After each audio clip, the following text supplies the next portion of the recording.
Bismillahirrahmanirrahim. Assalamualaikum warahmatullahi wabarakatuh. Perkenalkan, kami dari kelompok 2. Pada kesempatan kali ini kami akan membahas materi tentang safety patient handling atau keselamatan pasien. Jadi sebelum memasuki pembahasan, terlebih dahulu saya akan memperkenalkan diri. Jadi perkenalkan, nama saya Evan Pramesti Cahaya Ramadhani selaku moderator, Irma Yanti sebagai pemateri pertama, Dia Yanti sebagai pemateri kedua, dan Nur Aifa Intan Purnama sebagai pemateri ketiga. Baiklah, untuk mengefisienkan waktu, saya akan mempersilahkan untuk para pemateri memaparkan materinya. Assalamualaikum warahmatullahi wabarakatuh. Perkenalkan, nama saya Irma Yanti. Di sini saya sebagai pemateri pertama yang menjelaskan tentang pengertian dari safety patient handling dan tujuan dari safety patient handling. Yang pertama ada pengertian safety seven atau biasa disebut dengan keselamatan pasien. Adalah suatu sistem di mana rumah sakit membuat asuhan pasien lebih aman, mencegah terjadinya cedera yang disebabkan oleh kesalahan akibat melaksanakan suatu tindakan atau tidak mengambil tindakan yang seharusnya diambil. Sistem tersebut meliputi pengenalan risiko, mengidentifikasi dan pengolahan hal yang berhubungan dengan risiko pasien, pelaporan dan analisis insiden, kemampuan belajar dari insiden, dan tindakan lanjut, implementasi solusi untuk meningkatkan risiko. Selanjutnya ada tujuan safety seven. Tujuan sistem keselamatan pasien rumah sakit adalah yang pertama, terciptanya budaya keselamatan pasien di rumah sakit. Yang kedua, meningkatkan akuntabilitas rumah sakit terhadap pasien dan masyarakat. Yang ketiga, menurunkan KTD di rumah sakit. Yang keempat, terlaksananya program-program pencegahan sehingga tidak terjadi pengulangan KTD.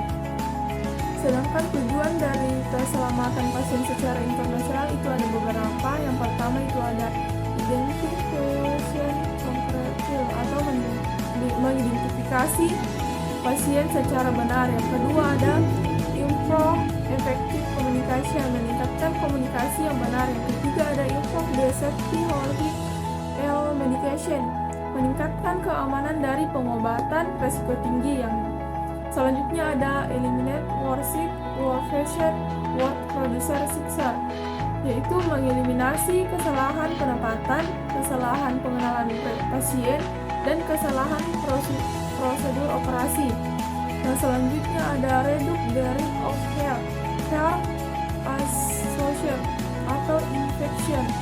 Ini merupakan mengurangi risiko infeksi yang berhubungan dengan pelayanan kesehatan. Yang selanjutnya ada reduce the risk of patient fall, yaitu mengurangi risiko pasien terluka karena jatuh. Assalamualaikum warahmatullahi wabarakatuh. Perkenalkan, nama saya Dia Yanti dengan NIM K2201060. Di sini saya akan melanjutkan materi dari teman saya, yaitu mengenai pencegahan dan penurunan kejadian yang tidak diharapkan dari kesalahan medis.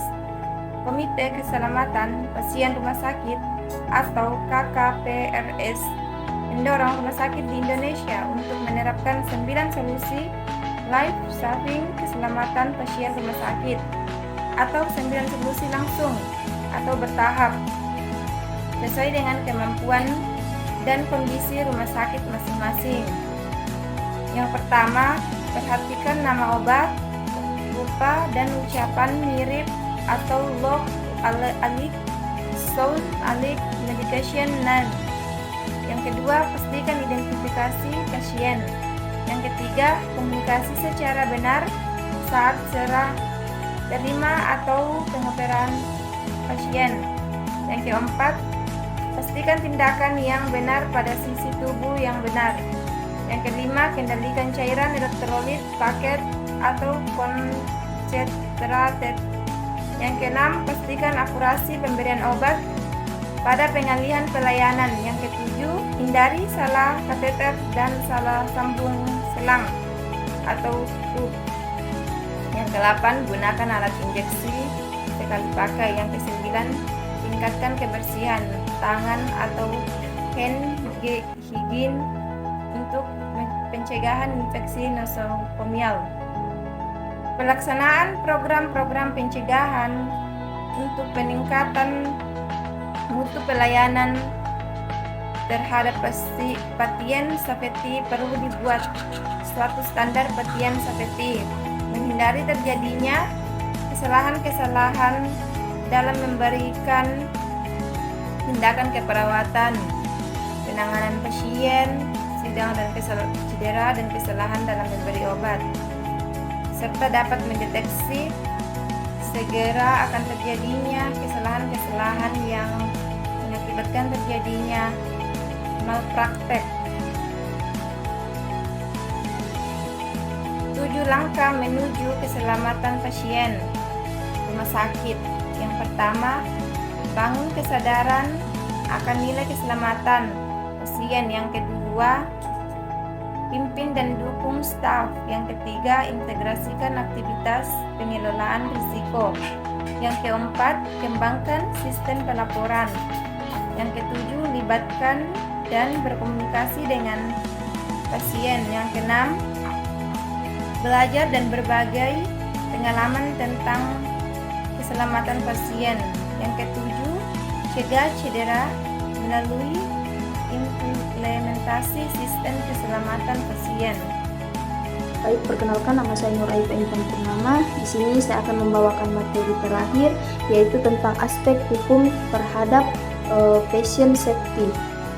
Undang-Undang Rumah Sakit Nomor 44 Tahun 2009 menyatakan pelayanan kesehatan yang aman merupakan hak pasien dan menjadi kewajiban rumah sakit untuk menyelenggarakan pelayanan kesehatan yang aman. Pasal 29 dan 32 Undang-Undang Rumah Sakit secara tegas menyatakan bahwa rumah sakit merupakan standar keselamatan pasien. Untuk pelaporan, rumah sakit menyampaikan kepada komite yang membidangi keselamatan pasien yang ditetapkan oleh Menteri Undang-Undang Rumah Sakit juga memastikan bahwa tanggung jawab secara hukum atas kegagalan yang dilakukan tenaga kesehatan di rumah sakit yang bersangkutan. Organ untuk melindungi keselamatan pasien di rumah sakit lengkap karena Undang-Undang Rumah Sakit menyatakan pemilik rumah sakit dapat membentuk dewan pengawas. Undang-Undang Rumah Sakit juga mengamanatkan pembentukan Badan Pengawas Rumah Sakit Indonesia. Badan bertanggung jawab kepada Menteri Kesehatan, itu berfungsi melakukan pembinaan dan pengawasan terhadap rumah sakit. Kemudian Komite Akreditas Rumah Sakit, Departemen Kesehatan telah pula menyusun standar keselamatan pasien rumah sakit dalam instrumen standar akreditas rumah sakit. Kemudian Departemen Kesehatan Republik Indonesia telah menerbitkan panduan keselamatan pasien rumah sakit tuntutan ganti rugi sebagaimana dimaksud pada pasal 46 Undang-Undang Rumah Sakit Nomor 44 Tahun 2009. Baik, ada pula kesimpulannya, yaitu keselamatan pasien merupakan upaya untuk melindungi setiap orang, terutama dalam pelayanan kesehatan, agar memperoleh pelayanan kesehatan yang bermutu dan aman.